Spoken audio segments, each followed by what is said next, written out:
My sister and I lost our dad a year ago. He was my only parent. Mom was never in mine or my sister's life.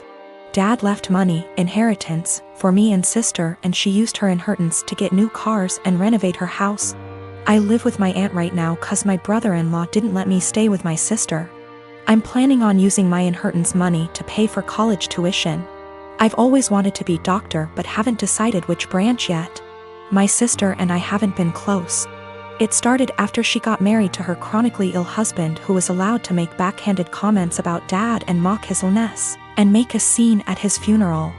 Only because he's ill and shouldn't be held accountable for his behavior. I've distanced myself, but my sister kept visiting a lot lately, venting about my brother-in-law's condition. He's been in and out the hospital for heart problems and in need for a surgery. She brought up my inheritance money several times, but I end up cutting the conversation. She then straight up asked if I could help pay for her husband's surgery and she'd pay back in less than a year. I felt uneasy cause if I give her money from my inheritance, which is a large amount, then there's no guarantee she'll pay back before it's time to apply for college. I'm taking a year gap, but I know my sister can't pay back that much and I felt I was risking my future. I refused to help and she had a meltdown at my aunt's house, calling me heartless, cruel with no empathy. She said that her husband's health should be a priority and I needed to help because education is nothing compared to someone's health, and asked if I'd be happy to see her as a widow and my nephew with no father. My aunt suggested others pay, but most of them cut my sister and her husband off. I argued that her husband's poor health isn't my fault after she kept blaming and guilt-tripping me. She kept crying, and although my aunt decided to stay out of it, she said that I should be prepared for permanent damage in my relationship with my sister if I don't help her now. She's been sending texts and pictures of her family telling me this is what I was saying no to. A happy, healthy family with a healthy husband and father. I cried and felt like I was being selfish, not good aunt and sister. I asked my friend and he said let them sell the cars and all the luxurious stuff they bought to afford the surgery, and warned me, if I give them money I'll never get it back and may not be able to go to medical school. My husband, Jonah, passed away unexpectedly a month ago from a stroke. I don't want to get specific about that part, it's the worst pain I've ever felt in my entire life. And I'm still not sure how I'm ever going to move on. We were married for 5 years, together for 7. The past 2 years we've been trying for a baby, but we're just getting to the point of considering IVF when he died. Jonah had a close friend in high school named Marjorie. Marjorie also ended up going to the same university as he did, and they spent a lot of time together during those college years. Jonah said that he liked Marjorie's company, but never felt anything beyond friendship with her, which I totally believe. Jonah dated other women during that period, but told me that several times Marjorie hinted that she wanted him to ask her out. She also joked about wanting him to be her plan B in case she didn't meet someone and get married by 30. By the time I'd started dating Jonah, he had moved a couple hours away from his hometown and Marjorie. Despite this, Marjorie immediately began finding excuses to come to our town and hang out, which usually involved her encouraging us to go drinking, and then her passing out on the couch at Jonah's apartment. I didn't mind her for the most part, but she had a habit of saying things like, "You know you ruined our marriage pact," and pointing out all the things that she knew about him, like what he took in his coffee, his favorite bands, etc. Over the course of our relationship, and especially after we got married, Jonah definitely put some distance into his relationship with Marjorie. He confided in me that he felt he had outgrown her and that they really had little in common anymore. He stopped responding to her invitations to hang out as often, though he would occasionally call to catch up out of guilt. Especially when she would text him or leave messages saying she was so sad he was ignoring her, and the like. But now he's gone. I had him cremated, like he wanted. We haven't done the memorial service yet, it was too hard for me to even imagine the first couple of weeks. And I also wanted to give time for some out-of-state people to make travel plans. The memorial is this weekend. However, 2 weeks ago, I received an email from Marjorie sent to around 60 people, including Jonah's family, saying that she was holding a memorial service for Jonah in the town where they grew up, the day before his memorial here. I was completely blown away, seeing as she hadn't mentioned anything to me or even attempted to call. Along with the details, the email said that she was planning the memorial in light of the fact that no other service had yet been held in his memory. and he deserved to be laid to rest with honor. For the record, she was invited to the memorial, which I've been planning, and knew it was happening. I called her, of course, and told her that while I appreciated her willingness to help with Jonah's goodbye, I was already planning a service for him that would involve all of his family and friends. She immediately went on the defensive, and said that she had only started to plan a service when she realized I wasn't willing to do it in a timely manner. I told her that the timing wasn't her choice to make, but that if she wanted to have a memorial of some kind, to please just add on the invitation that his official memorial was going to be held this weekend. She said fine. I sent a message to all of Jonah's invited friends and family to make sure that they knew the real service, with both of our families, was going to be here, and then just washed my hands of the whole thing.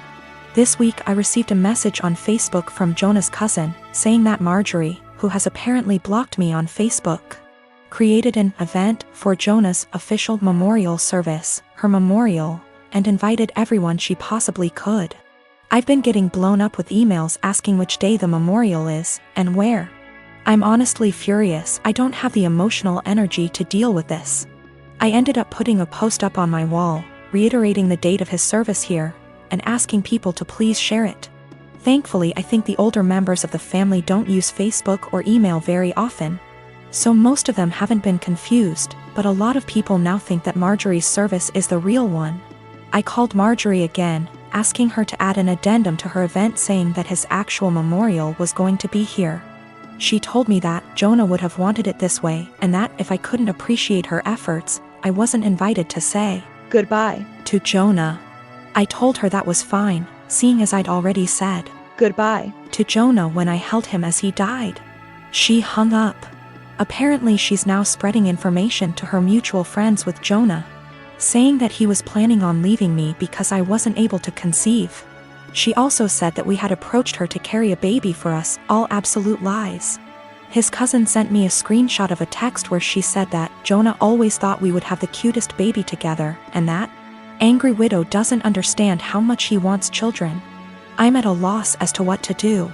I don't care what she says about me, but she's now tarnishing my husband's memory, especially saying that he wanted to divorce. Jonah would never have left me, and anyone that knows him at all knows that we were committed to each other above all else. I need to figure out how to tell this woman to off without encouraging her to spread more lies. And I also want to just forget the whole thing and crawl in bed and never get up again. I'm a professional ballet dancer for a living, but I also do some modeling in my spare time. Last weekend, I was doing a latex shoot. Before anybody says anything, it wasn't anything fetish-wise. It was just a shoot that called for wearing more uncommon types of fabrics. My outfit was a black full-body catsuit, so think of a skin-tight garment that covers from neck to toe, including gloves. If you've ever put on a wetsuit, then you can probably imagine how much of a pain it is. It's a pretty in-depth process that involves lots of baby powder, a lot of sweat, and some less than ladylike stances. Dressing usually takes anywhere from 20 to 25 minutes start to finish. I always dread it, but can't argue with the results. Anyway, my boyfriend was in my dressing room as I was getting changed.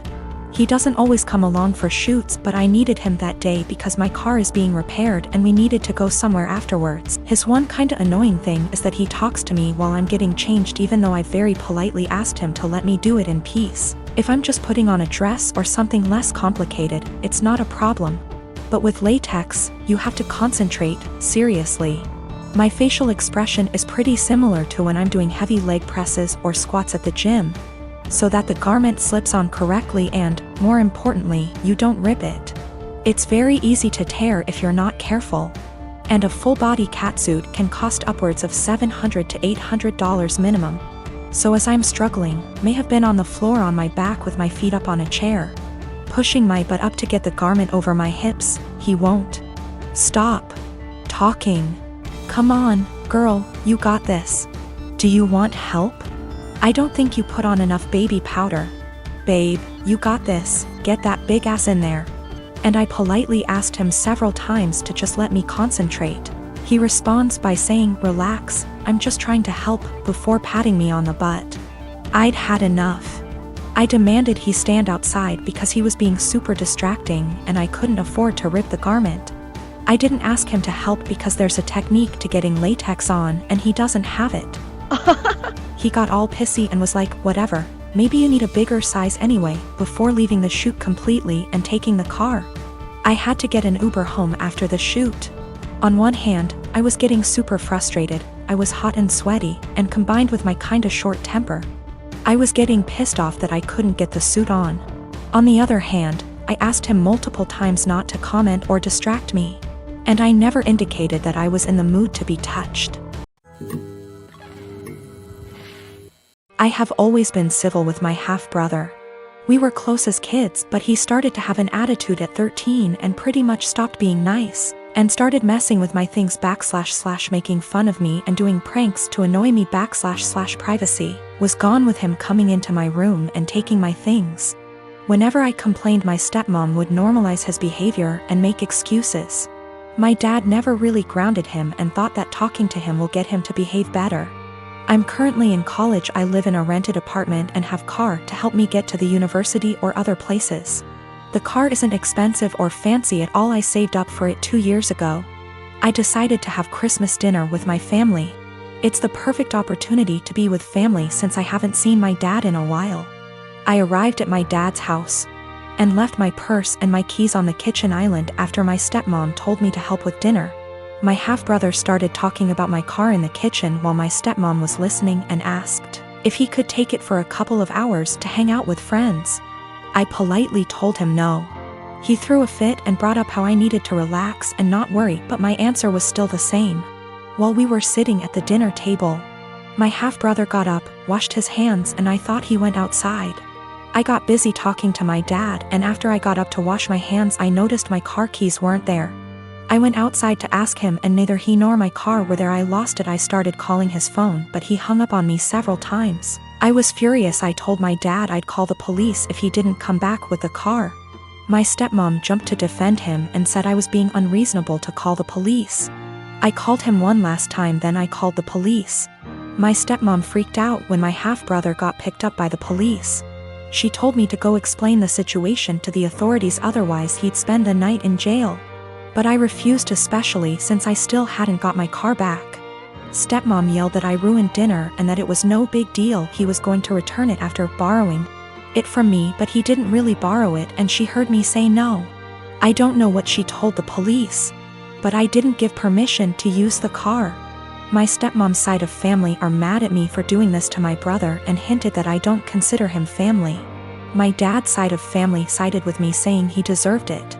My dad said I overreacted and I shouldn't have called the police when he disappeared for 4 hours. I talked to the police about what happened, and I learned later that my stepmom said that her son was allowed to borrow it, and that it was a misunderstanding. I wasn't going to let her continue to lie, but my dad told me to back off and let it go. This really upset me. My half-brother wasn't even berated the way I was by the family.